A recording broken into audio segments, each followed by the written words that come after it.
ಜೀವನವನ್ನು ಬಹುವಿಧದ ದೃಷ್ಟಿಕೋನಗಳಿಂದ ಈ ಜೀವನವನ್ನು ಅಧ್ಯಯನ ಮಾಡಿದ್ರವರು.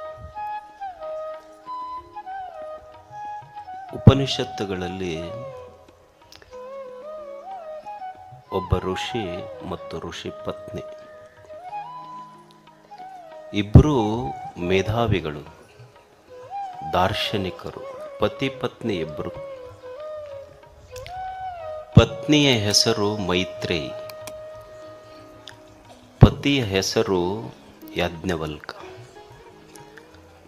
ಪತ್ನಿ ಮೈತ್ರೇಯಿ ಯಾಜ್ಞವಲ್ಕನಿಗೆ ಪ್ರಶ್ನೆ ಮಾಡ್ತಾಳೆ, ಈ ಜಗತ್ತಿನಲ್ಲಿ ಜನ ಒಂದು ಶಬ್ದ ಬಳಸಿದ್ದಾರೆ, ಪ್ರೀತಿ ಅನ್ನುವಂಥ ಶಬ್ದ ಬಳಸಿದಾರಲ್ಲ, ಈ ಜನ ಯಾಕಾದರೂ ಪ್ರೀತಿ ಮಾಡ್ತಾರೆ ಅಂತ. ಯಾಕೆ ಪ್ರೀತಿ ಮಾಡ್ತಾರೆ, ಯಾವುದನ್ನು ಪ್ರೀತಿಸ್ತಾರೆ ಅವರು ಅಂತ. ಈಗ ಸಾಮಾನ್ಯವಾಗಿ ನಾವೆಲ್ಲ ಹೇಳ್ತೇವೆ, ಸತಿ ಪತಿಯನ್ನು ಪ್ರೀತಿಸ್ಬೋದು, ಪತಿ ಸತಿಯನ್ನು ಪ್ರೀತಿಸ್ಬೋದು, ಮನೆಯನ್ನು ಪ್ರೀತಿಸ್ಬೋದು, ಆಸ್ತಿಯನ್ನು ಪ್ರೀತಿಸ್ಬೋದು, ಕುರ್ಚಿಯನ್ನು ಪ್ರೀತಿಸ್ಬೋದು. ಒಂದು ಹುಡುಗ ಹುಡುಗಿಯನ್ನು ಪ್ರೀತಿಸ್ಬೋದು, ಹುಡುಗಿ ಹುಡುಗನನ್ನು ಪ್ರೀತಿಸ್ಬೋದು. ಪ್ರೀತಿಯ ನಾನಾ ರೂಪಗಳನ್ನು ನಾವು ನೋಡುತ್ತೇವೆ. ಮೈತ್ರಿಯ ಪ್ರಶ್ನೆಯನ್ನು, ಹೌದು ಖರೆ ಪ್ರೀತಿಸುವುದನ್ನು ನಾವು ನೋಡಿದ್ದೇವೆ, ಯಾಕೆ ಪ್ರೀತಿಸ್ತಾರೆ ಜನ? ಯಾಜ್ಞವಲ್ಕನ ಉತ್ತರ ಇಷ್ಟು ಚಂದ ಐತಲ್ಲ, ಆತ್ಮನಸ್ತು ಕಾಮಾಯ ಸರ್ವಂ ಪ್ರಿಯಂ ಭವತಿ. ಈ ಮನುಷ್ಯರ ಪ್ರೀತಿ ಅನ್ನುವ ಶಬ್ದ ಏನಿದೆಯಲ್ಲ, ಇವರು ವಾಸ್ತವದಲ್ಲಿ ಯಾರನ್ನೂ ಏನನ್ನೂ ಪ್ರೀತಿಸಿಲ್ಲ. ಎಲ್ಲಿವರೆಗೆ ತಾನು ಪ್ರೀತಿಸುವ ವಸ್ತು ಅವರಿಗೆ ಸುಖ ಕೊಡ್ತೈತೆಲ್ಲ ಅದಕ್ಕೆ ಪ್ರೀತಿ ಮಾಡ್ತಾರೆ. ಯಾವಾಗ ಅದು ಸುಖ ಕೊಡೋದಿಲ್ಲ ಅಂತ ಗೊತ್ತಾಯ್ತು, ಅದನ್ನು ಪ್ರೀತಿ ಮಾಡೋದಿಲ್ಲ ಅವರು.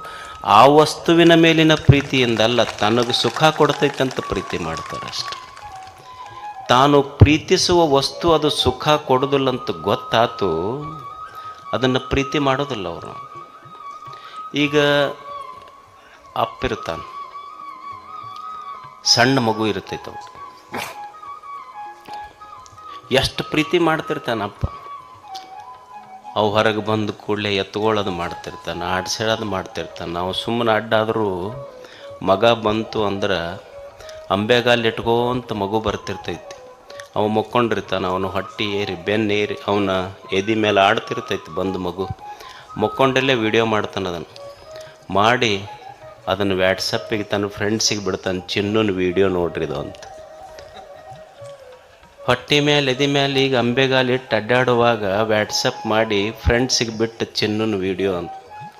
ಅವ ದೊಡ್ಡವಾದ್ಮೇಲೆ ಎದಿಗೆ ಕಾಲು ಕೊಟ್ಟು ಆಸ್ತಿ ಕೊಡ್ತಿಲ್ಲ ಅಂತ ಕೇಳ್ತಾನೆ.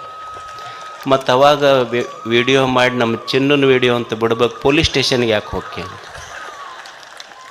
ಅವಾಗ ಏನಂತಾನೆ, ಹೆಂಗದನ್ರಿ ಮಗ, ಯಾ ಮಕ್ಕಳ ಮರೀರಿ, ಅವು ಮಕ್ಕಳಲ್ಲಿ ಒಲೆ ನಿಕ್ಕಳವಂತ. ನಾವು ಮೊದಲು ಎಷ್ಟು ಪ್ರೀತಿ ಮಾಡಿದ್ದ, ಇವಾಗ ಯಾಕೆ ಹೆಂಗ ಅಂದ್ರೆ, ಮನುಷ್ಯನ ಇಚ್ಛೆ ಏನು ಅಂದ್ರೆ,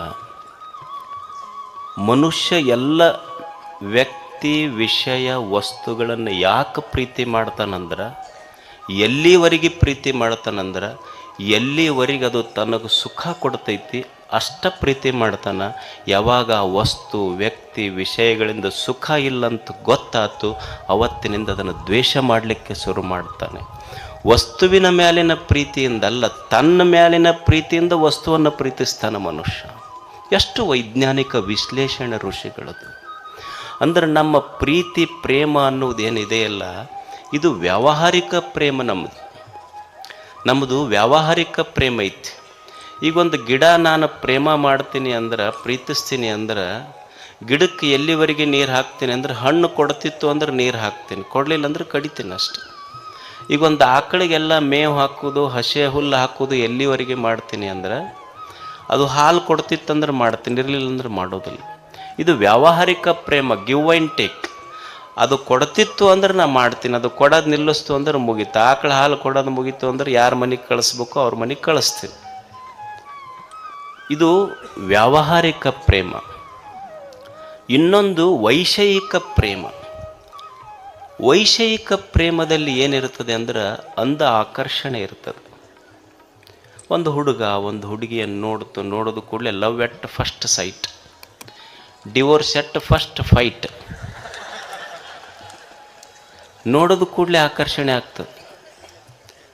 ಅಲ್ಲ, ಮಜಾ ಏನು ಅಂದ್ರೆ, ಈಗ ಹುಡುಗರಿಗೆ ಕೇಳ್ರಿ ಅವ್ರು ಏನು ಹೇಳ್ತಾರೆ, ಯಾಕೋ ತಮ್ಮ ಹಿಂಗೆ ಯಾಕಾತು ನಿಂದು, ಭಾಳ ಚಲೋ ಇದ್ದಲ್ಲ ಮೊದಲು, ಏನು ಮಾಡಿದ್ರಿ, ಲವ್ ಈಸ್ ಬ್ಲೈಂಡ್ ಅಂತ.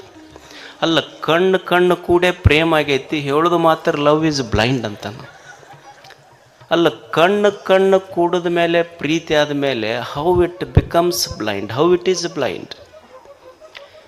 ಯಾಕೆ ವೈಷಯಿಕ ಪ್ರೇಮ ಕುರುಡಾತು ಅಂದ್ರೆ, ನೀವು ನೋಡ್ರಿ, ಆ ಹುಡುಗ ಹುಡುಗಿಯನ್ನು ನೀವು ಕೇಳ್ರಿ, ಹುಡುಗ ಹುಡುಗಿಯನ್ನು ಪ್ರೀತಿಸ್ತೈತಿ, ಹುಡುಗಿ ಹುಡುಗನ್ನ ಪ್ರೀತಿಸ್ತಿರ್ತೈತಿ. ಯಾಕೆ ಲವ್ ಈಸ್ ಬ್ಲೈಂಡ್ ಅಂದರು ಅಂದ್ರೆ, ಈ ಭೌತಿಕ ಕಣ್ಣಿರ್ತದೆ, ಆದರೆ ಅದಕ್ಕೆ ವಿವೇಕದ ಕಣ್ಣಿರುವುದಿಲ್ಲ. ಈ ಮುಂದೆ ಏನು ಅನಾಹುತ ಆಗ್ತೈತಿ ಅನ್ನೋ ಪರಿಜ್ಞಾನ ಇರೋದಿಲ್ಲ ಮಕ್ಕಳಿಗೆ. ಪೊಲೀಸ್ ಸ್ಟೇಷನ್ನಾಗ ಕರ್ಕೊಂಡು ಹೋಗ್ತಾರೆ, ಹೋಗಿ ನಾವು ಪ್ರೀತಿಸ್ತೀವಿ, ನಮಗೆ ನಾವಲ್ರಿ, ನಮ್ಮದು ಏಜ್ ಆಗಿದೆ, ಲೀಗಲಿ ನಾವು ಕರೆಕ್ಟ್ ಅದೀವಿ ಅಂತ ಹೋಗ್ತಾರೆ ಅವ್ರು. ಹೋದಾಗ ಅವ್ರು ಹೇಳುವ ಮಾತೇನಂದ್ರೆ, ಹುಡುಗೇನಂತಾನ ಹುಡುಗೇನಂತಾಳಂದ್ರೆ, ಇಲ್ಲ ನಮಗೆ ಬಿಟ್ಟಿರೋಕ್ಕಾಗೋದಿಲ್ಲ ಒಬ್ರಿಗೊಬ್ಬರು, ಎ ಮೇರಾ ಪಹಿಲಾ ಪ್ಯಾರ್ ಹೈ ಅಂತ. ಕೇಳಿರಿಲ್ಲ ಇದನ್ನು, ಎ ಮೇರಾ ಪಹಿಲಾ ಪ್ಯಾರ್ ಹೈ ಅಂತ. ಅಲ್ಲ, ಇದು ನನ್ನ ಮೊದಲ ಪ್ರೇಮ. ಆಶ್ಚರ್ಯ ಏನು ಅಂದ್ರೆ, ನಿನ್ನನ್ನು 9 ತಿಂಗಳ ಹೊತ್ತು, 9 ತಿಂಗಳಾದ ಮೇಲೆ ಹೆತ್ತು, ನೀನು ಅಳುವಾಗ ಹೃದಯ ಕಿತ್ತಿ ಬಂದಂಗಾಗಿ ಭೂಮಿಗೆ ಬಿದ್ದ ತಕ್ಷಣ ನಿನ್ನ ಕಣ್ಣಾಗ ಕಣ್ಣಿಟ್ಟು ನೋಡಿದ ತಾಯಿಯ ಮೊದಲ ಪ್ರೇಮ, ಅದು ಮೊದಲ ಪ್ರೇಮ ಆಗಿರಲಿಲ್ಲೇನು ಅಂತ. ಅದು ಗೊತ್ತು ಮಾಡಿ ಕೊಟ್ಟಿಲ್ಲ ನಿನಗೆ. ಯಾರೋ ಹೇಳಿದ್ರು ಮಗನ ಮುಖ ನೋಡಬೇಡ ಅಂತ. ಅಪ್ಪ ಪಂಚಾಂಗ ತೆಗಿಸಿ ನನ್ನ ಮಗನ ಮುಖ ನೋಡಬೇಕು, ನನ್ನ ಮಗಳ ಮುಖ ನೋಡ್ಬೇಕಂತ 100 ಮಂದಿ ಜ್ಯೋತಿಷಿಗಳಿಗೆ ಕೇಳಿ ಪಂಚಾಂಗ ನೋಡಿ ನಿನ್ನ ಮುಖ ನೋಡಕ್ಕೆ ಬಂದಿದ್ನಲ್ಲ, ಅದು ಮೊದಲ ಪ್ರೇಮ ಆಗಿರಲಿಲ್ಲೇನು. ಅಂದರೆ ಈ ಪ್ರೇಮದ ಕಣ್ಣು ಯಾಕೆ ಬ್ಲೈಂಡ್ ಅಂದ್ರೆ, ನಮಗೆ ತಾಯಿಯ ಮೊದಲ ನೋಟ, ಅಪ್ಪನ ಮೊದಲ ನೋಟ ಗೊತ್ತಾಗಲಿಲ್ಲ. ತಾಯಿಯ ಕಣ್ಣೀರು ಸಹಿತ ಪೊಲೀಸ್ ಸ್ಟೇಷನ್ನೊಳಗೆ ನಿಂತಾಗ ತಾಯಿಯ ಕಣ್ಣೀರಿನ ನೆನಪು ಬರಲಿಲ್ಲ, ತಂದೆಯ ಅಪಮಾನದ ನೆನಪು ಬರಲಿಲ್ಲಲ್ಲ. ಅದಕ್ಕೆ ಲವ್ ಈಸ್ ಬ್ಲೈಂಡ್ ಅಂದ್ರೆ ಅದಕ್ಕೆ ನಾವೇನು ಹೇಳ್ತೇವೆ, he or she has fallen in love ಅಂತ. ಪ್ರೇಮದೊಳಗೆ ಬಿದ್ದಾರ ಅಂತಾರೆ, ಶಬ್ದ ಬಳಸ್ಯಾರಿಲ್ಲ ಇದನ್ನು. ಪ್ರೇಮದೊಳಗೆ ಬಿದ್ದಾರ ಅಂತಾರೆ. ಬೀಳಿಸುವುದು ಪ್ರೇಮ ಅಲ್ಲ. We should never fall in love, we should rise in love. ನಿನ್ನನ್ನು ಬೀಳಿಸುವುದು ಪ್ರೇಮ ಆಗೋದಿಲ್ಲ, ನಿನ್ನ ಸುತ್ತ ಇದ್ದವರನ್ನು ಎದ್ದು ನಿಲ್ಲಿಸುವುದು ನಿಜವಾದ ಪ್ರೇಮ ಆಗ್ತದೆ. ಈ ಪ್ರೇಮಕ್ಕೆ ಸಹಜ ಪ್ರೇಮ ಅಂತ ಕರೀತಾರೆ. ಒಂದು ವ್ಯಾವಹಾರಿಕ ಪ್ರೇಮ, ಎರಡನೇದ್ದು ವೈಷಯಿಕ ಪ್ರೇಮ, ಮೂರನೇದ್ದು ಸಹಜ ಪ್ರೇಮ. ಇದು ವೈಷಯಿಕ ಪ್ರೇಮ ಅಷ್ಟೇ. ಈ ವೈಷಯಿಕ ಪ್ರೇಮದೊಳಗೆ ಏನಿರ್ತೈತಿ ಅಂದ್ರೆ ವಿಷಯಗಳ ಆಕರ್ಷಣೆ ಇರ್ತೈತಿ. ಅಲ್ಲಿ ತಂದೆ ತಾಯಿ ಅವ್ರು ಭಾಳ ನೆನಪು ಬರೋದಿಲ್ಲ. ಇದು ಅವ್ವ ಇಲ್ಲೇ ಕುಂತಿರ್ತೈತಿ ಊರಾಗ, ಜಗಲಿ ಮುಂದೆ ಕುಂತು ನಮ್ಮ ಮಗನವ ಬೆಂಗಳೂರಾಗ ಓದ್ತಿರ್ತಾನೆ. ನನ್ನ ಮಗನ ಕ್ಯಾಂಪಸ್ ಸೆಲೆಕ್ಷನ್ ಆಗಿರ್ಬೇಕು, ನನ್ನ ಮಗನ ಕ್ಯಾಂಪಸ್ ಸೆಲೆಕ್ಷನ್ ಆಗ್ಬೇಕಂತ ಇದು ದೇವ್ರ ಪೂಜೆ ಮಾಡ್ತಿರ್ತೈತಿ. ಅವ ಒಂದು ದಿವ್ಸ ತಂದು ಓದೋದು ಮುಗಿಸಿ ಬರಾಗ ಒಂದು ಹುಡುಗಿನ ಕರ್ಕೊಂಬಂದವ. ಅವು ಕೇಳಿದ್ಲು, ಇದು ಯಾರು, ಇದು ಕ್ಯಾಂಪಸ್ ಸೆಲೆಕ್ಷನ್ ಅಂತ ಹೇಳ್ದವ ಅಷ್ಟೆ. ಅಂದ್ರೆ ಈ ವೈಷಯಿಕ ಪ್ರೇಮದೊಳಗೆ ವಿಷಯಗಳ ಆಕರ್ಷಣೆ ಐತಿ. ಆದರೆ ಸಹಜ ಪ್ರೇಮ ಏನಿದೆ ಅಲ್ಲ, ಅಲ್ಲಿ ವ್ಯವಹಾರದ ಲಾಭ ದೃಷ್ಟಿ ಇಲ್ಲ, ವೈಷಯಿಕ ಪ್ರೇಮದ ಅಂಧ ಆಕರ್ಷಣೆಗಳಿಲ್ಲ. ಅಲ್ಲಿರುವುದು ಬರೀ ಶುದ್ಧ ಪ್ರೇಮ, ಸಹಜ ಪ್ರೇಮ. ಇಂಥ ಸಹಜ ಪ್ರೇಮ ಯಾರ ಎದೆಯೊಳಗೆ ಇರ್ತೈತಲ್ಲ ಅವರಿಗೆ ಸಂತರು ಅಂತ ಕರೀತಾರೆ, ಶರಣರು ಅಂತ ಕರೀತಾರೆ. ಅವ್ರದ್ದು ಸುಮ್ಮನೆ ಸಹಜ ಪ್ರೇಮ. ಅಂಥ ಸಹಜ ಪ್ರೇಮ ಇಟ್ಟುಕೊಂಡು ನಾವು ಬದುಕಬೇಕಾಗ್ತದೆ ಜಗತ್ತಿನೊಳಗೆ. ಮಾಡುವ ಎಲ್ಲ ಕೆಲಸಗಳು, ಮಾಡುವ ಪ್ರೀತಿ ಅದು ಲಾಭದ ದೃಷ್ಟಿಯಿಂದ ಮಾಡಬಾರ್ದು. ಪ್ರೇಮಕ್ಕೆ ಲಾಭದ ಲೇಪ ಬಡಿಬಾರ್ದು, ಅದು ಮಲಿನ ಆಗ್ತದೆ. ಸುಮ್ಮನೆ ಪರಿಶುದ್ಧ ಪ್ರೇಮ ಎದೆಯೊಳಗೆ ಇತ್ತು ಅಂದ್ರೆ ಅವನಿಗೆ ಸಂತ ಅಂತ ಕರೀತಾರೆ. ಇಂಥ ಒಂದು ಪರಿಶುದ್ಧ ಪ್ರೇಮದ ಒಂದು ಎಕ್ಸಾಂಪಲ್ ನಮ್ಮೆದುರಿಗೆ ಇವತ್ತು ಒರಿಸ್ಸಾದಿಂದ ಬಂದಿದ್ದಾರೆ ಒಬ್ಬರು, ಜಲಂಧರ್ ನಾಯಕ್ ಅಂತ ಹೇಳೋರು. आप उठेंगे? हिंदी समझ में आएगा आपको? नहीं आता ना? आपका बारे में बोल रहा हूँ. आप खड़ा होकर इनको एक नमस्कार कीजिएगा. एक बार नमस्कार करो. नमस्कार. हाँ, यस यस, उनको नमस्कार. हाँ, राइट राइट, यस. बैठिए, आप बैठिए. उनको हिंदी भी नहीं आती, ಹಿಂದಿನೂ ಬರೋದಿಲ್ಲ ಅವ್ರಿಗೆ. ಅವರು ಒರಿಸ್ಸಾದ ಈ ಗುಡ್ಡುಗಾಡು ಪ್ರದೇಶದ ಜನ, ಊರಾಗಿರೋರಲ್ಲ ಅವರು. ಗುಡ್ಡುಗಾಡಿನ ಒಂದು ಹಳ್ಳಿ ಗುಮ್ಸಾಹಿ ಅಂತ ಹಳ್ಳಿ ಹೆಸರು. ಆ ಹಳ್ಳಿಯವರಿಗಿರುವ ವ್ಯಕ್ತಿ ಜಲಂಧರ್ ನಾಯಕ್ ಅವ್ರ ಹೆಸರು, ಒರಿಸ್ಸಾದವರು. ಆ ಸಣ್ಣ ಹಳ್ಳ್ಯಾಗ ಒಂದು ಕೆಲವು ಮನೆಗಳಿದ್ದು. ಆ ಊರ ಮಕ್ಕಳು ಸಾಲಿ ಕಲಿಬೇಕಾದ್ರೆ ಪುಲ್ಬಾನಿ ಅನ್ನುವಂಥ ಸುಮಾರು ಆ ಗುಮ್ಸಾಯಿಯಿಂದ 10 ಕಿಲೋಮೀಟರ್ ನಡೆದು ಹೋಗ್ತಿರ್ಬೇಕಾಗ್ತಿತ್ತು. ಆಶ್ಚರ್ಯ ಏನು ಅಂದ್ರೆ, ಮಕ್ಕಳು 10 ಕಿಲೋಮೀಟರ್ ನಡೆದು ಸಾಲಿ ಕಲಿಬೇಕಾಗಿರೋದ್ರಿಂದ ಎಷ್ಟೋ ಮಕ್ಕಳು ಸಾಲಿ ಬಿಟ್ಟರು. ಭಾಳ ಮಂದಿ ತಂದೆ ತಾಯಿಗಳು ಊರ ಬಿಟ್ಟರು ಮಕ್ಕಳ ಸಲುವಾಗಿ. ಆದರೆ ಜಲಂಧರ್ ನಾಯಕ್ ಊರು ಬಿಡಲಿಲ್ಲ. ನಮ್ಮೂರವ್ರಿಗಾಗಿ, ನಮ್ಮೂರು ಮಕ್ಕಳಿಗೆ ದಿವಸ ಸಾಲಿಗೆ ಹೋಗ್ಬೇಕಂತ ತಿಳ್ಕೊಂಡು ಆ ಊರಿಗೆ ದಾರಿ ಸಹಿತ ಇರಲಿಲ್ಲ.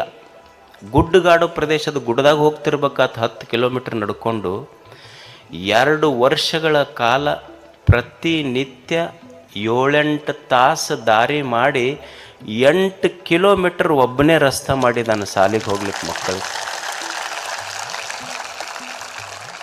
ನಾವು ಚಲೋ ದಾರಿ ಇದ್ರೆ JCP ಹಾಕಿ ಕೆಡ್ಸ ಮಂದಿ ನಾವೆಲ್ಲ. 8 ಕಿಲೋಮೀಟರ್ ರಸ್ತೆ ಮಾಡಿದಾನೆ ಮನುಷ್ಯ. ಅಂದ್ರೆ ಸಂತನಾಗಬೇಕಾದ್ರೆ ಏನು ಹಿಮಾಲಯಕ್ಕೆ ಹೋಗ್ಬೇಕಂತಿಲ್ಲ, ಮನೆ ಮಠಗಳನ್ನು ಬಿಡಬೇಕಂತಿಲ್ಲ, ಸಂಸಾರವನ್ನು ಬಿಡಬೇಕಂತಿಲ್ಲ. ಎದ್ಯಾಗ ಈ ಜಗತ್ತಿನ ಬಗ್ಗೆ ಪರಿಶುದ್ಧ ಪ್ರೇಮ ಇತ್ತು ಅಂದ್ರೆ ಸಂತ ಆಗ್ತಾನೆ, ಒಬ್ಬ ಸಂತ ಅಷ್ಟೆ. ನೋಡಿ, 8 ಕಿಲೋಮೀಟರ್ ಒಬ್ಬ ವ್ಯಕ್ತಿ ರಸ್ತೆ ನಿರ್ಮಾಣ ಮಾಡ್ತಾನೆ ಪ್ರತಿನಿತ್ಯ. ಯೋಗಿ ಅಂತ ಕರಿತೇವಲ್ಲ, ಯೋಗಿ ಇದರ ಅರ್ಥ ಏನು? ಗವಿಗಳಲ್ಲಿ ಕುಂತವರಷ್ಟೇ ಯೋಗಿಗಳಲ್ಲ, ತಪಸ್ಸು ಮಾಡಿದವರಷ್ಟೇ ಯೋಗಿಗಳಲ್ಲ. ಯಾರು ಲೋಕಕ್ಕೆ ಉಪಯೋಗಿಯೋ ಅವನೇ ನಿಜವಾದ ಯೋಗಿ ಅಷ್ಟೆ.